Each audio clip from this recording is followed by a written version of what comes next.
रूपाली अपनी सासू माँ को वृद्धाश्रम में देखकर हैरान रह गई। उसने अपनी सहेली नम्रता से पूछा, ये यहाँ पर कैसे? तो नम्रता ने बताया, आज मैं जब सुबह आश्रम के लिए आ रही थी तो मैंने इन्हें सड़क पर भीख मांगते हुए देखा। मैं इन्हें पहचान गई थी कि ये तुम्हारी सासू माँ हैं। रूपाली को समझ नहीं आ रहा था कि आखिर उसकी सासू माँ की ऐसी हालत कैसे हुई।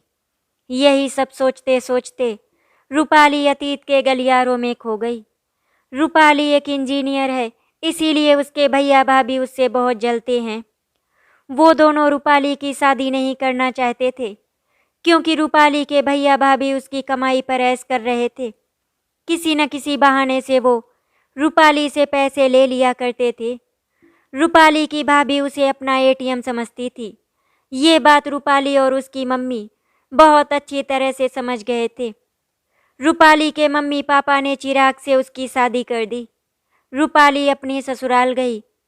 इधर रूपाली के भैया भाभी ने मिलकर पार्वती और शिवशंकर जी को घर से बाहर निकाल दिया। रूपाली को जब इस बात का पता चला तो वो बहुत दुखी हुई। कुछ दिन अपने मम्मी पापा के पास रुककर रूपाली अपनी ससुराल चली गई। रूपाली को बच्चा नहीं हो रहा था, इसीलिए उसकी सास उसको बांझ कहकर बुलाने लगी। 4 सालों में रूपाली की ससुराल में बहुत कुछ बदल गया। प्लॉट खरीदने के लिए रूपाली ने अपनी सासू माँ को 10 लाख रुपए दिए, लेकिन उस प्लॉट की रजिस्ट्री घर में से किसी के नाम नहीं हुई। आखिर वो रजिस्ट्री किसके नाम हुई थी? रूपाली अपने सास ससुर के साथ बैठकर खाना खा रही थी। तभी रूपाली के ससुर मनोहर जी ने उसकी सास राधिका जी से पूछा, राधिका, तुमने अभी तक हमें उस प्लॉट की रजिस्ट्री के कागज नहीं दिखाए। आखिर वो प्लॉट किसके नाम पर है? राधिका जी को समझ में नहीं आ रहा था कि वो क्या बोले। तभी उन्होंने हड़बड़ाहट में कहा, वो प्लॉट चिराग ने अपने नाम पर लिया है। चलो अच्छी बात है, ये बताओ वो कागज कहाँ पर रखे हैं? एक बार मुझे दिखाओ तो सही, आखिर मैं भी तो देखूं सब ठीक है या नहीं। राधिका जी गुस्से में बोली, अब इसमें देखने की क्या ज़रूरत है, बता तो दिया है ना। मनोहर जी वहीं पर शांत हो गए, लेकिन रूपाली के मन में शक का कीड़ा पैदा हो गया। धीरे धीरे करके इसी तरह 1 साल और बीत गया। इस 1 साल में चिराग सिर्फ एक बार घर आया था, वो भी सिर्फ 1 दिन के लिए। लेकिन हाँ, राधिका जी कोई न कोई बहाना बनाकर 2-4 महीने में एक बार 1 हफ्ते के लिए कहीं बाहर चली जाती थी, और वो ये बताकर जाती थी कि वो अपने किसी रिश्तेदार के यहाँ जा रही हैं। एक दिन राधिका जी के पास चिराग का फ़ोन आया और राधिका जी 1 महीने के लिए घर से जा रही थी। तभी रूपाली ने कहा, मम्मी जी, चिराग को ऐसा क्या काम आ गया कि आप उनके पास जा रही हो? तो राधिका जी बोली, चिराग की तबीयत खराब है, इसीलिए मुझे उसके पास जाना है। लेकिन मम्मी जी, मेरी तो कल ही चिराग से बात हुई थी, उसने तो मुझे इस बारे में कुछ भी नहीं बताया था। एक काम करिए मम्मी जी, आप घर पर रुक जाइए, मैं ऑफिस से 1 महीने की छुट्टी ले लेती हूँ और मैं चिराग के पास चली जाती हूँ। रूपाली के मुंह से ऐसा सुनने के बाद राधिका जी उस पर बहुत गुस्सा हो जाती हैं। रूपाली, तुम्हारा दिमाग तो ठीक है ना? मैं उसकी माँ हूँ, मैं उसके पास क्यों नहीं जा सकती? और फिर तुम्हें छुट्टी लेने की क्या ज़रूरत है? तुम अपना काम करो, मैं चली जाऊंगी। इतना कहकर 2 घंटे के बाद वो लखनऊ के लिए निकल गई। सब कुछ इतनी जल्दी हुआ, रूपाली को समझ ही नहीं आया कि आखिर हुआ क्या है। रूपाली अपने ही मन में सोच रही थी कि जरूर कोई न कोई बात है जो ये लोग मुझसे छुपा रहे हैं। रूपाली ने 1 हफ्ते की छुट्टी ले ली। उसने अपने ससुर जी से कहा कि वो अपने मम्मी पापा के पास उन्नाव जा रही है, लेकिन वो उन्नाव ना जाकर लखनऊ के लिए निकल गई। वहां पहुंचने के बाद वो चिराग के पास ना जाकर एक होटल में रुकी, क्योंकि रूपाली ने सोच लिया था कि अब वो सच्चाई का पता लगा कर ही रहेगी कि आखिर पिछले 2 सालों से चल क्या रहा है। चिराग का ऑफिस शाम को 6 बजे बंद होता था और वो उसके ऑफिस के बाहर 5:30 बजे पहुंच गई। ठीक 6 बजे चिराग अपने ऑफिस से बाहर निकला और रूपाली ने उसका पीछा किया। चिराग जहाँ पहले किराए पर रहता था वहाँ नहीं गया, बल्कि वो तो किसी और मकान में गया। ये देखकर रूपाली थोड़ा सा हैरान थी, लेकिन फिर उसने सोचा शायद चिराग ने मकान रेंट पर ले लिया होगा। चिराग जब घर के अंदर चला गया तो उसने उस घर की नेम प्लेट पर देखा, वहाँ पर दीपिका सिंह लिखा हुआ था। रूपाली कुछ और सोच पाती उससे पहले उसने देखा कि उसके बगल वाले घर से एक अंकल जी निकल रहे थे। रूपाली उनके पास गई और उन्हें नमस्ते किया। रूपाली का इस तरह नमस्ते करना अंकल जी को बहुत ही अच्छा लगा। उन्होंने रूपाली से कहा, क्या हुआ बेटा, कुछ पूछना चाहती हो क्या? तो रूपाली ने कहा, इस घर में जो लोग रहते हैं उनके बारे में आपको कुछ पता है क्या? हाँ हाँ बेटा, इस घर में चिराग और उसकी पत्नी दीपिका रहती है और अभी दीपिका की प्रेगनेंसी को 8 महीने हो गए, इसीलिए उसकी सास आई है देखभाल करने के लिए। ये सुनते ही रूपाली के पैरों तले से जमीन ही खिसक गई। उसे यकीन ही नहीं हो रहा था कि उसकी पीठ पीछे ये सब हो रहा है। एक पल के लिए उसे ऐसा लगा जैसे उसकी पूरी दुनिया उजड़ गई। वो अंकल जी थोड़े बड़बोले थे, जब बोलना शुरू करते थे तो बंद ही नहीं होते। बिटिया, तुम्हें एक राज की बात बताता हूँ। ये जो दीपिका है ना, इसके लक्षण मुझे कुछ ठीक नहीं लगते। जब चिराग ऑफिस के लिए निकल जाता है तो फिर इस घर में एक लड़का आता है, उसे देखकर ऐसा लगता है जैसे वो उसका। इसके आगे वो अंकल जी कुछ नहीं बोले। इतना कहकर वो आगे बढ़ गए, लेकिन रूपाली को समझ आ गया था कि वो अंकल क्या कहना चाहते थे। अब रूपाली को प्लाट का लेना और फिर चिराग का घर नहीं आना सब कुछ समझ में आ गया था, और उस घर को देखकर ऐसा लग रहा था कि अभी 5 या 6 महीने पहले ही बना है। इतना सब कुछ जानने के बाद रूपाली अपनी ससुराल वापस आ गई। मनोहर जी बोले, बेटा तुम तो 2 ही दिन में वापस आ गई। तुम तो कह रही थी कि 1 हफ्ते के बाद आओगी। क्या हुआ, सब ठीक तो है ना? रूपाली का चेहरा देखकर उसके ससुर समझ गए थे कि कुछ ना कुछ तो हुआ है, क्योंकि उसकी आंखें सूजी सी लग रही थी, जैसे वो बहुत रोई है। रूपाली बोली, अब इस घर में मेरा कुछ भी नहीं बचा। अब मैं अपने घर वापस जाना चाहती हूँ, यहाँ लौटकर कभी नहीं आऊँगी। तो मनोहर जी बोले, बेटा तुम ऐसा क्यों कह रही हो, आखिर क्या हुआ है? रूपाली ने मनोहर जी को सारी सच्चाई बता दी। रूपाली ने सोच लिया था कि वो चिराग को डाइवोर्स देकर अपने घर चली जाएगी। उसने डाइवोर्स के कागज तैयार करवा लिए थे। लगभग 2 महीने के बाद राधिका जी जब घर वापस आईं तो उनको घर में सब बदला बदला लग रहा था। मनोहर जी और रूपाली राधिका जी से बात नहीं कर रहे थे और मनोहर जी की तबीयत भी खराब लग रही थी। तीनों एक साथ बैठकर खाना खा रहे थे तो रूपाली ने कहा, मम्मी जी मुझे सच्चाई पता चल गई है। चिराग ने दूसरी शादी कर ली और वो लड़की माँ बन चुकी है, इसीलिए आप उसके पास जाया करती थी। जब मुझे सच्चाई का पता चला तो मुझे यकीन ही नहीं हो रहा था कि आप लोग मेरे साथ इतना बड़ा धोखा करेंगे। राधिका जी के माथे से पसीना टपकने लगा था, क्योंकि अब उनकी और चिराग की पोल खुल चुकी थी। रूपाली ने वो डाइवोर्स के कागज सीधे चिराग के एड्रेस पर भिजवा दिए, जिसे देखकर चिराग के पैरों तले से जमीन ही खिसक गई। उसने तो सोचा था जिंदगी भर ऐसे ही चलता रहेगा। उसने भी डाइवोर्स पेपर पर साइन कर दिए थे और इस तरह से दोनों का तलाक हो गया और रूपाली अपने मम्मी पापा के पास उन्नाव चली गई। रूपाली को अचानक सामान के साथ देखकर पार्वती जी हैरान रह गईं। क्या हुआ बेटा, सब ठीक तो है ना? अभी वो अपनी मम्मी को सच्चाई बताने वाली ही थी कि तभी शिवशंकर जी भी बाहर से आ गए। रूपाली ने अपने मम्मी पापा को सारी सच्चाई बता दी। शिवशंकर जी और पार्वती जी की आंखों में आंसू आ गए थे, लेकिन उन्होंने रूपाली से कुछ नहीं कहा और उसे गले से लगा लिया।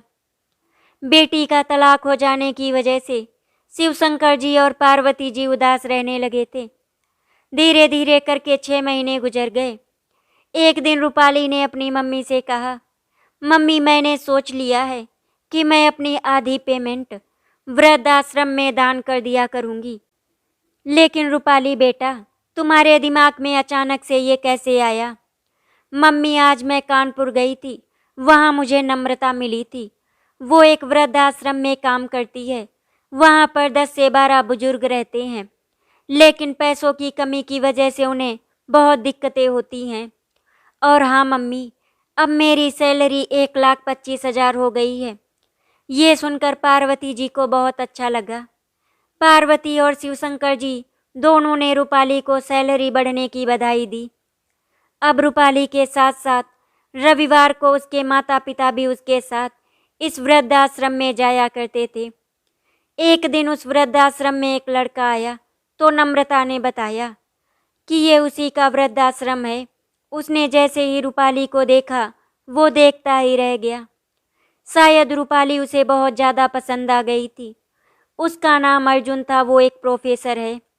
नम्रता ने अर्जुन को रूपाली के बारे में बताया कि रूपाली इस वृद्धाश्रम के लिए डोनेशन करना चाहती है, हर महीने का। शिवशंकर जी और पार्वती जी को भी ये लड़का बहुत अच्छा लगा था। शिवशंकर जी और पार्वती जी उस लड़के को बहुत अच्छे से जानना चाहते थे, इसीलिए उन्होंने रूपाली से कहा कि वो 1 हफ्ते के लिए इस वृद्धाश्रम में रुकना चाहते हैं। पहले तो रूपाली ने बहुत ही नानुकुर किया, लेकिन फिर अपने मम्मी पापा की जिद के आगे वो हार मान गई। अर्जुन का इस दुनिया में कोई नहीं था, इसीलिए कॉलेज से आने के बाद वो यहीं वृद्धाश्रम में चला आता था और फिर पूरा समय उनके साथ बिताता था। उसके बाद रात में सोने के लिए अपने घर चला जाता। वहाँ पर कुछ औरतों ने बताया कि अर्जुन बहुत ही अच्छा बच्चा है, वो उनका बहुत ध्यान रखता है। पहले ये वृद्धाश्रम किसी और का था, जिसकी वजह से उनकी देखरेख नहीं हो पाती थी, लेकिन 2 महीने से ये वृद्धाश्रम इस बच्चे ने अपने अंडर में ले लिया। तब से हमें कभी किसी चीज़ की कोई कमी नहीं होती और रूपाली भी उनका साथ देती है। लेकिन 2 महीने पहले अर्जुन ने ये ज़मीन खरीद ली और यहाँ हम सभी को अपना परिवार मान लिया। अर्जुन हमारा बच्चा है। पार्वती जी, अगर आप बुरा ना माने तो मैं एक बात कहूँ। पार्वती जी ने कहा, कहिए क्या बात है? तो उस औरत ने कहा, बहन जी, रूपाली और अर्जुन की जोड़ी बहुत अच्छी लगेगी। नम्रता ने मुझे रूपाली के बारे में सब कुछ बता दिया है। मैंने कई बार देखा है, रूपाली जब आती है तो अर्जुन उसे देखता रहता है, जैसे वो उसे पसंद करता है। ये सुनकर पार्वती जी और शिवशंकर जी के चेहरे पर मुस्कुराहट आ गई थी। शिवशंकर जी मन ही मन में सोच रहे थे कि हमारी बेटी ने कभी किसी का बुरा नहीं किया, शायद इसीलिए भगवान ने उसके लिए दूसरा जीवन साथी भेज दिया। अगले संडे जब रूपाली वृद्धाश्रम में आई तो पार्वती जी और शिवशंकर जी उनके साथ घर चले गए। अब रूपाली और अर्जुन के बीच थोड़ी थोड़ी बातें होने लगी थी। रूपाली के मम्मी पापा ने रूपाली को अर्जुन से शादी करने के लिए मना लिया था, जिसकी वजह से वृद्धाश्रम में सभी लोग बहुत खुश थे। शिवशंकर जी और पार्वती जी को रूपाली की बहुत चिंता रहती थी। अर्जुन के आ जाने से वो चिंता खत्म हो गई। दोनों ने शादी में कोई धूमधाम नहीं की थी। उन्होंने कोर्ट में शादी कर ली और फिर वृद्धाश्रम में सबके साथ अपनी खुशियों को सेलिब्रेट किया। पार्वती और शिवशंकर जी ने सुकून की सांस ली अपनी बेटी को विदा करके। धीरे धीरे करके सब कुछ बहुत अच्छे से जा रहा था। तभी एक दिन रूपाली को पता चला कि वो माँ बनने वाली है। आज रूपाली और अर्जुन की खुशियों का कोई ठिकाना नहीं था। रूपाली मन ही मन में सोच रही थी कि जिस कमी की वजह से उसे छोड़ दिया गया, वो कमी तो उसके अंदर थी ही नहीं, तो फिर क्या चिराग। रूपाली ने अपनी सोच को वहीं पर विराम दे दिया। कुछ समय के बाद रूपाली ने एक प्यारी सी बेटी को जन्म दिया, जिसका नाम अर्जुन ने बहुत ही प्यार से लक्ष्मी रखा। अर्जुन के लिए तो लक्ष्मी जैसे उसकी जिंदगी बन गई थी। रूपाली की छुट्टियां खत्म हो गई थी तो अब उसे लक्ष्मी की चिंता सताने लगी थी कि वो लक्ष्मी की देखभाल कैसे करेगी। अब तो उसे ऑफिस जाना होगा। रूपाली ने अपनी चिंता अर्जुन के सामने रखी तो अर्जुन ने मुस्कुराते हुए कहा, हमारी लक्ष्मी की देखभाल करने वालों की कमी नहीं है। तुम्हें पता है रूपाली, हमारे वृद्धाश्रम में सभी लोग इसी बात का इंतजार कर रहे हैं कि तुम जब अपना ऑफिस शुरू कर दोगी तो लक्ष्मी उनके पास रहेगी और वो सब उसके साथ खेलेंगे। ये तुम क्या कह रहे हो अर्जुन? अपनी बेटी की जिम्मेदारी हम उनके कंधों पर कैसे डाल सकते हैं? रूपाली, ये सब मैं अपने आप नहीं कह रहा हूँ, बल्कि मैंने खुद अपने कानों से सुना है। सुमित्रा काकी रामू अंकल से कह रही थी कि अब तो रूपाली बिटिया ऑफिस जाने लगेगी और अर्जुन भी अपने कॉलेज जाता है, तो फिर लक्ष्मी बिटिया हमारे पास रहेगी। हम सब लोग उसके साथ खेलेंगे। रूपाली, हमारी लक्ष्मी की परवरिश उन लोगों के हाथों में होगी, तो हमें उसकी चिंता करने की ज़रूरत नहीं होगी, क्योंकि मुझे बहुत अच्छी तरह से पता है वो हमारी बेटी को बहुत ही अच्छे संस्कार देंगे। ठीक है अर्जुन, जैसा तुम चाहते हो वैसा ही होगा, और मुझे भी उन पर पूरा विश्वास है कि वो हमारी बेटी को बहुत ही अच्छे संस्कार देंगे। जब पार्वती जी को ये पता चला कि लक्ष्मी वृद्धाश्रम में रहने लगी है, तो वो लोग भी लक्ष्मी के साथ खेलना चाहते थे। इसीलिए हफ्ते में 4 दिन वो भी वृद्धाश्रम में आ जाया करते थे। खुशियों भरे दिन पंख लगाकर उड़ते रहते हैं, पता ही नहीं चलता और कब निकल जाते हैं। अर्जुन के आ जाने से रूपाली की जिंदगी तो खुशियों से भर गई थी। अर्जुन ने रूपाली को वो सारी खुशियाँ दी जिसकी उसे ज़रूरत थी। नम्रता ने रूपाली को हिलाते हुए कहा, रूपाली क्या हुआ? रूपाली ने उस समय नम्रता से कुछ भी नहीं कहा और वो लक्ष्मी को लेकर वहाँ से घर वापस चली गई। रूपाली को अब सब कुछ जानने की उत्सुकता हो रही थी कि आखिर इन 2 सालों में ऐसा क्या हुआ होगा जिसकी वजह से सासू माँ की ऐसी हालत हुई। अगले दिन रूपाली ने अपने ऑफिस से छुट्टी ले ली और फिर से वृद्धाश्रम में पहुंच गई लक्ष्मी को लेकर। लेकिन वो सच्चाई का पता लगा नहीं पाई, क्योंकि उसकी सासू माँ अभी कुछ बोलने की हालत में नहीं थी। उनके मुंह से सही से शब्द भी नहीं निकल रहे थे। इसीलिए रूपाली ने फैसला किया कि वो कुछ दिनों के बाद उनसे पूछेगी कि आखिर उनके साथ क्या हुआ था। राधिका जी के वृद्धाश्रम में आ जाने से रूपाली परेशान होने लगी थी। तभी एक दिन अर्जुन ने पूछा, क्या हुआ रूपाली? तुम बहुत परेशान लग रही हो, सब ठीक तो है ना? तो रूपाली ने कहा, हमारे वृद्धाश्रम में वो जो नई औरत आई है ना, वो मेरी सास है। ये सब सुनकर अर्जुन थोड़ा हैरान हुआ। उसने रूपाली से पूछा, रूपाली ये सब कैसे हुआ? उन्होंने कुछ बताया? तो रूपाली ने कहा, अभी तो कुछ भी नहीं बताया, लेकिन मैं बहुत ही जल्द उनसे सब कुछ जान लूँगी। अर्जुन ने रूपाली को गले से लगा लिया।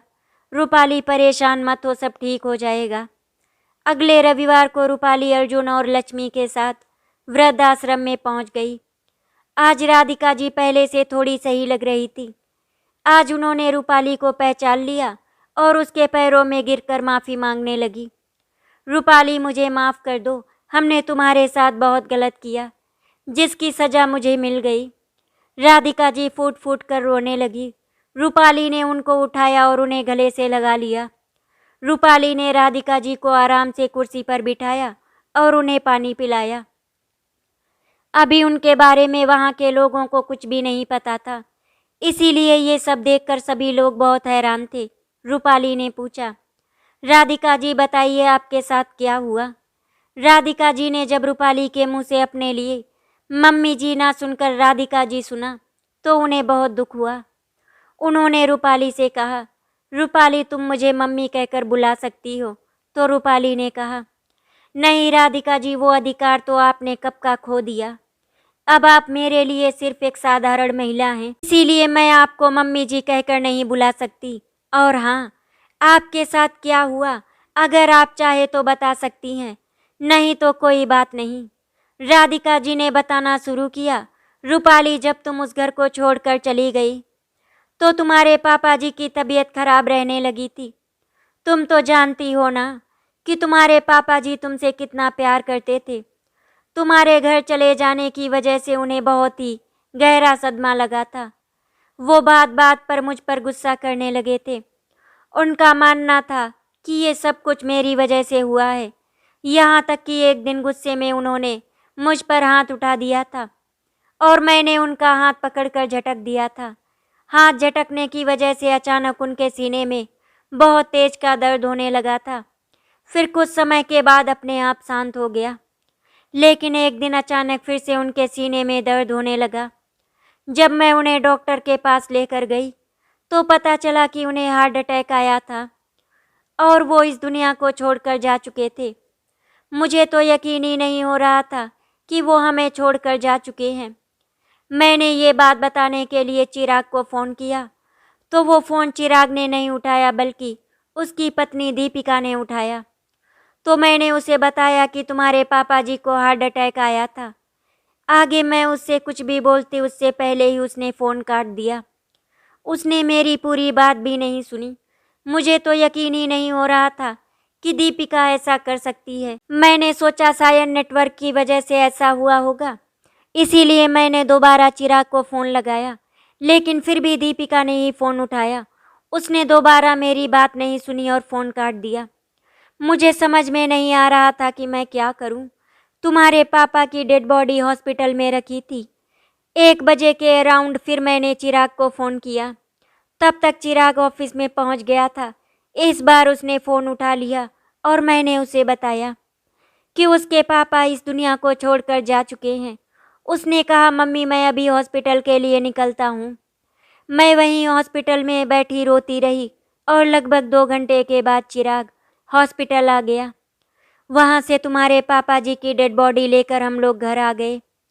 चिराग ने दीपिका को फ़ोन करके बता दिया था कि उसके पापा अब इस दुनिया में नहीं रहे, लेकिन फिर भी दीपिका उनके अंतिम दर्शन के लिए भी नहीं आई। ये बात चिराग को भी बहुत ज़्यादा खल गई थी और आसपास के लोगों को भी पता चल गया था कि तुमने चिराग को तलाक दे दिया और चिराग ने दूसरी शादी कर ली है, जिससे उसे एक बच्चा है। दीपिका के ना आने की वजह से चिराग को बहुत सारी बातें सुननी पड़ी। चिराग ने अपने पापा का अंतिम संस्कार कर दिया और फिर लगभग 1 हफ्ते के बाद दीपिका अपने बच्चे के साथ घर आई। चिराग ने उस पर गुस्सा करते हुए कहा, अब तुम यहाँ पर क्या करने आई हो? जाओ वहीं पर रहो जाकर। तो दीपिका ने नाटक करते हुए कहा कि उसकी तबीयत बहुत ज़्यादा खराब हो गई थी।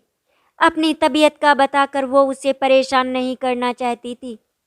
जब चिराग ने दीपिका के मुंह से ये सब सुना तो उसने उसे माफ़ कर दिया। चिराग ने अपने ऑफिस से 20 दिनों की छुट्टी ले ली थी। एक दिन दीपिका ने चिराग से कहा, चिराग मम्मी जी अकेली यहाँ पर क्या करेंगी? हम एक काम करते हैं, इस घर को बेच देते हैं और मम्मी जी को अपने साथ लेकर लखनऊ चलते हैं। ये सुनकर मुझे भी बहुत अच्छा लगा था कि दीपिका बहू मुझे अपने साथ रखना चाहती है। चिराग ने उस घर को बेचने के लिए 2-4 लोगों से बात कर ली थी और फिर फाइनली 60 लाख रुपए में हमारा घर बिक गया। वो सारे रुपए दीपिका के अकाउंट में आ गए। मुझे तो इस बात का एहसास भी नहीं था कि दीपिका हमें इस तरह से धोखा देगी। राधिका जी, एहसास तो मुझे भी नहीं था कि आप लोग मुझे धोखा देंगे। रूपाली बेटा, कहते हैं ना कि एक ना एक दिन हमारे कर्मों का फल हमें ज़रूर मिलता है और हमें भी हमारे कर्मों का फल मिलना शुरू हो गया था। घर बेचने के बाद मैं चिराग और दीपिका के साथ उनके घर में लखनऊ पहुंच गई। कुछ दिनों तक तो सब कुछ ठीक ठाक रहा, लेकिन फिर दीपिका ने अपना असली रंग दिखाना शुरू किया। अब दीपिका धीरे धीरे करके सारा काम राधिका जी से करवाती थी।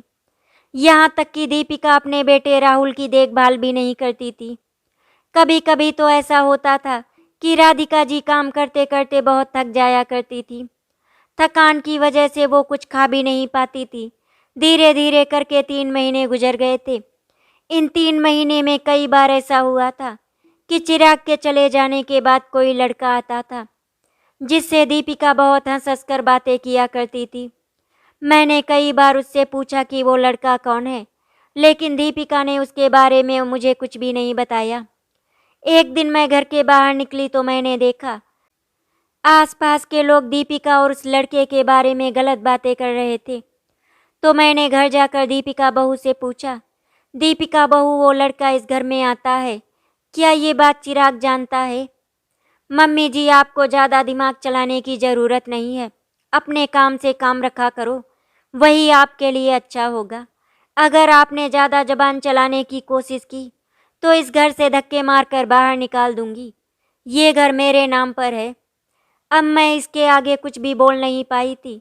अब तो उस लड़के का आना आए दिन हो गया था। जब उसका मन करता वो चला आता और दीपिका के साथ उसके रूम में बैठा रहता।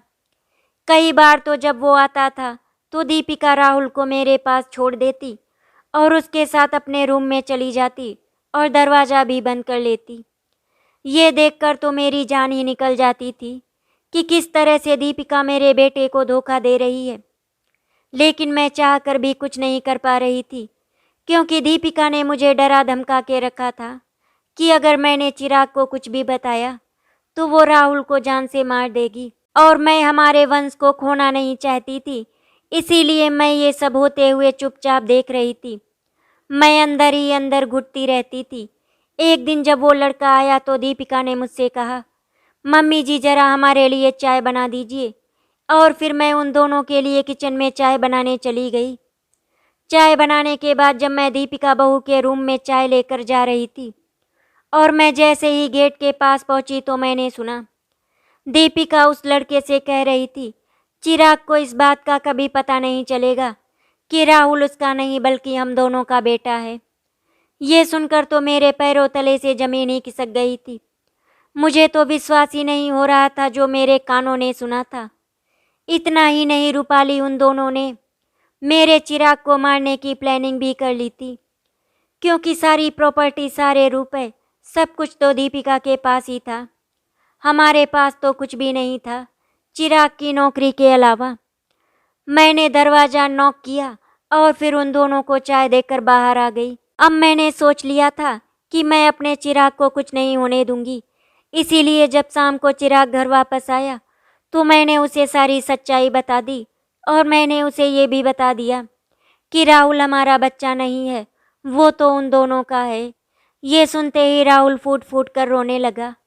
जिस बच्चे के लिए उसने तुम्हें धोखा दिया था वो बच्चा तो उसका था ही नहीं।